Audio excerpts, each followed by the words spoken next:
لا نحسد عليها بجد، يعني كارثه عندنا في خط دفاع النادي الاهلي لا نحسد عليه. وغير ان احنا ضيعنا كميه اهداف وكميه فرص قدام المرمى ما تضيعش وبنحاسب عليها دلوقتي. ربنا يستر، ربنا يستر. الفاضلين فاضل دقيقه في المباراه، ربنا يستر، هتعدي على خير، ربنا يستر.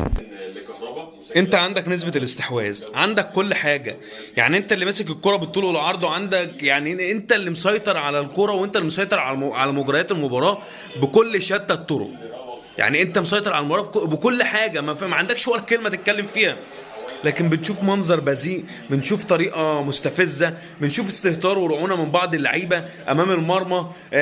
فينيشر من رضا سليم مش موجود، فينيشر من اسامه ابو علي اللي المفروض نازل راجع من اصابه، المفروض يبقى يعني عنده الحافز ان هو يسجل ويسجل اهداف. لعيبه كتيره قوي نازله في المباراه، يعني اللعيبه اللي لعبت